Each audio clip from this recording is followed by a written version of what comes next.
जब रोहित शर्मा खेलते हैं तो लगता है पिच कोई और होती है, जब इंडियन बैट्समैन होते हैं या कोई और बैट्समैन आता है तब पिच की कुछ अलग ही कंडीशन होती है। ये बात समझ नहीं आ रही, रोहित शर्मा में क्लास है या फिर बॉलर ही पजल हो जाते हैं रोहित शर्मा के सामने बॉलिंग करवाने के लिए।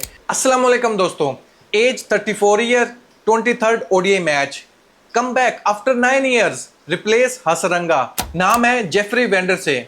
आते ही आधी दर्जन की सलामी दी श्रीलंकन टीम को। रोहित शर्मा आउट, शुभमन गिल आउट, विराट कोहली को आउट किया, शिवम दुबे को 0 पर आउट किया, सुरेश अय्यर को आउट किया, केएल राहुल को आउट किया। फुल स्ट्रेंथ बैटिंग थी इंडिया की तरफ से, लेकिन जेफरी ने सभी को आउट किया।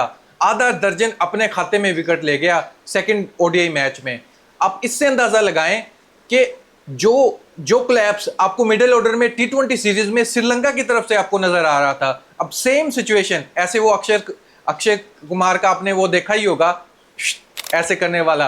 अभी सेम सिनेरियो हो गया टीम इंडिया के लिए।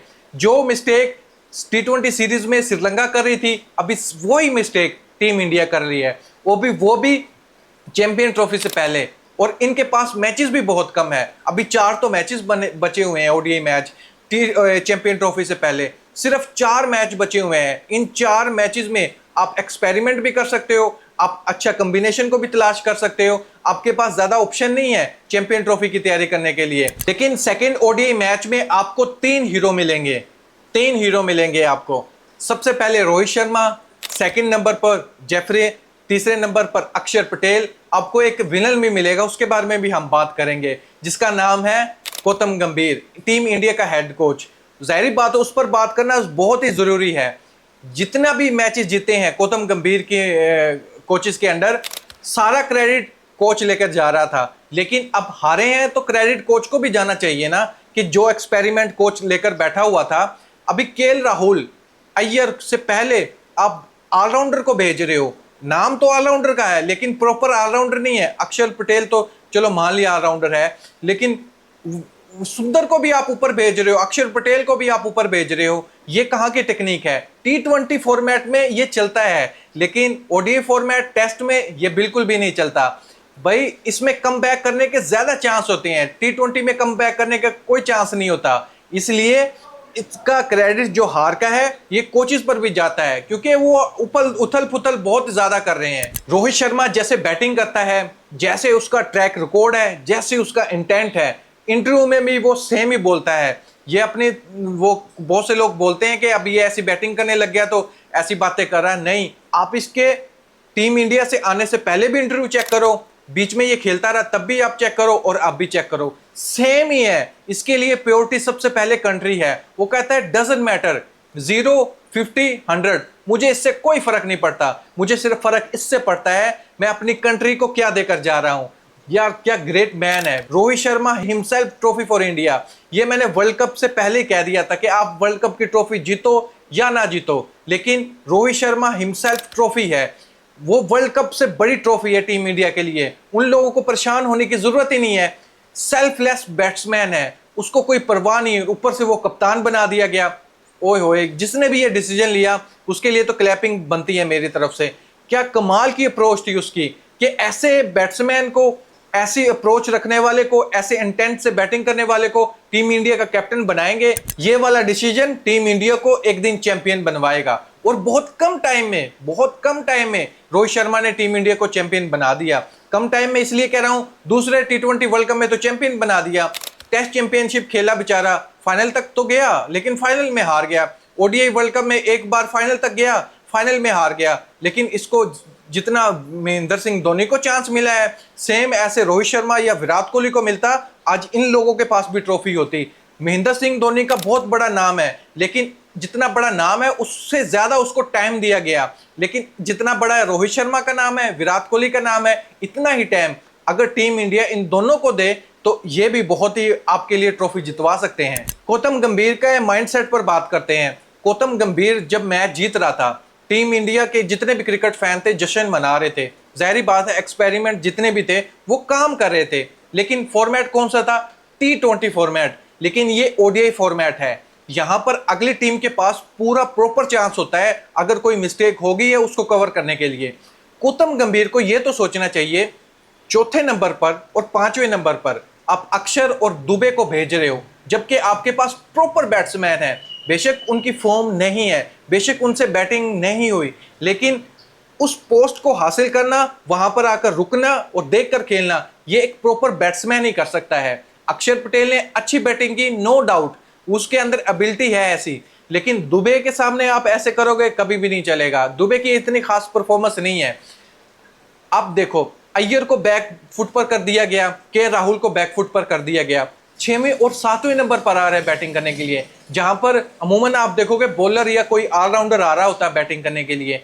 तो ये बहुत ही, मेरे ख्याल से ये वीक पॉइंट था टीम इंडिया के लिए। ये एक्सपेरिमेंट आप कर सकते हो, लेकिन ओडीआई फॉर्मेट में आप अपनी राय जरूर दीजिएगा कि ऐसा एक्सपेरिमेंट करना बनता है टीम इंडिया की तरफ से। आईपीएल में चलता है, आप नारायण को भी ओपनर भेज दो, क्योंकि टी20 फॉर्मेट है, कोई फर्क नहीं पड़ता। बॉलर को भी भेज दो, उसको जसप्रीत बुमराह को भेज दो, कोई फर्क नहीं पड़ता। लेकिन ओडीआई फॉर्मेट में ऐसा नहीं चलता। ओडीआई फॉर्मेट में, और वहां पर जहां पर विकेट रोकने की जरूरत है, जहां पर टर्निंग पिच है, और टर्निंग पिच पर यह साबित हुआ कि श्रीलंका के घर में जीतना बहुत ही मुश्किल है। केएल राहुल और दुबे की परफॉर्मेंस पर तो जाहिर बात है ये बनता है, लेकिन इनकी इन परफॉर्मेंस की वजह से कितना टाइम लिया केएल राहुल ने कम बैक करने के लिए। परफॉर्मेंस उसकी कैसी है? बिल्कुल जीरो। जहां पर टीम इंडिया को, रोहित शर्मा को निकाल दो, जहां पर टीम इंडिया को टर्निंग पिच मिल गई, क्योंकि टर्निंग पिच पर खेलने की आदत नहीं है। आईपीएल में तो फ्लैट पिच होती है, फ्लैट पिच पर इनसे बेहतर कोई नहीं खेलता। हम मानते थे कि ऑस्ट्रेलिया बहुत अच्छा खेलता है फ्लैट पिच पर, लेकिन टीम इंडिया से कोई बेहतर नहीं खेलता। जहां पर टर्निंग पिच होगी, टीम इंडिया के सारे बैट्समैन कोलैप्स कर जाते हैं। उन लोगों को थोड़ी सी बॉल में मूवमेंट मिली, वो हाथ अपने खड़े कर देते हैं, रोहित शर्मा को छोड़कर। यहां से हमें पता चलता है कि अगर आप आईपीएल में ऐसी पिचेस बना रहे हो, अगर वर्ल्ड कप में या कहीं पर भी आपको ऐसी टर्न वाली पिच मिल गई, तो बहुत ही डिफिकल्ट होने वाला है। टी20 फॉर्मेट में आप लोगों ने देखा है ना, कैसे 120 बनाया था पाकिस्तान के सामने 119। वो तो पाकिस्तान की बैटिंग बहुत खराब थी, और दूसरी टीम के अगेंस्ट भी आप देख लो, यूएसए के अगेंस्ट देख लो, कोई अच्छी बैटिंग नहीं थी। जहां पर बॉल टर्न हो रही है, टीम इंडिया अच्छी बैटिंग कर ही नहीं सकती।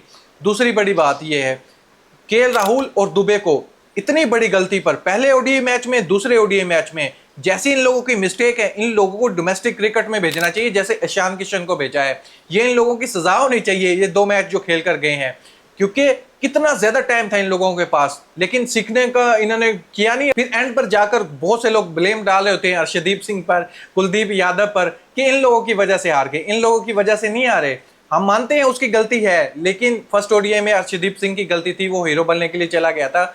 लेकिन सेकंड ओडीआई मैच में किसकी गलती थी? आप सभी जानते हैं कि मिडिल ऑर्डर पूरी तरह फेल रहा, पहले ओडीआई मैच में भी, दूसरे ओडीआई मैच में। जबकि इतना अच्छा स्टार्ट दिया रोहित शर्मा ने पहले मैच में 75 रन बनाए जब पहला विकेट गिरा था रोहित शर्मा का।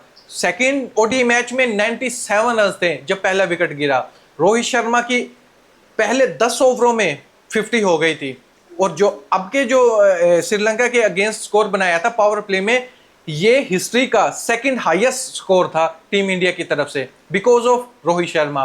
क्योंकि रोहित शर्मा का इंटेंट इज देयर, बोला था उसने विराट कोहली के लिए, लेकिन हकीकत में है रोहित शर्मा के लिए लाइन, कि सिर्फ इंटेंट अगर टीम इंडिया में कोई दिखाता है तो वो सिर्फ रोहित शर्मा है। रोहित शर्मा जबरदस्त बैट्समैन है टीम इंडिया के लिए।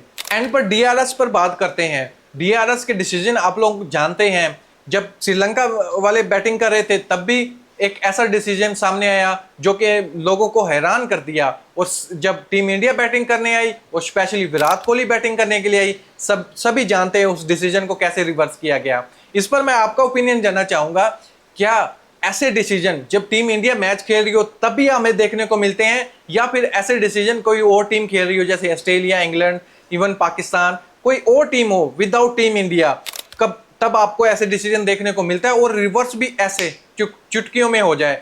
विराट कोहली को पहले आउट करा दे दिया गया, विराट कोहली के पास एक और चांस था, लेकिन उसी बॉलर ने दोबारा के विराट कोहली को आउट कर दिया। विराट कोहली, केएल राहुल, शिवम दुबे, सुरेश अय्यर, इन चारों बैट्समैन के जो स्कोर थे सेकंड ओडीआई में, वो थे 21 रन, और सिर्फ एक रोहित शर्मा के कैप्टन जो था उसके 64। स्ट्राइक रेट कितने का था? 145 का। ऐसा बैट्समैन जो पहले ओडीआई मैच में खेलता है तब भी 100 प्लस के स्ट्राइक रेट से बैटिंग करता है, सेकंड में जब बैटिंग करने के लिए आता है तब भी 100 से ऊपर का स्ट्राइक रेट से बैटिंग करता है। जब रोहित शर्मा खेलते हैं तो लगता है पिच कोई और होती है, जब इंडियन बैट्समैन होते हैं या कोई और बैट्समैन आता है तब पिच की कुछ अलग ही कंडीशन होती है। ये बात समझ नहीं आ रही, रोहित शर्मा में क्लास है या फिर बॉलर ही पजल हो जाते हैं रोहित शर्मा के सामने बॉलिंग करवाने के लिए। दोस्तों, इस पर मैं आपका ओपिनियन जानना चाहूंगा, इस पर आप क्या सोचते हैं कमेंट बॉक्स में मुझे जरूर बताइएगा। Thank you.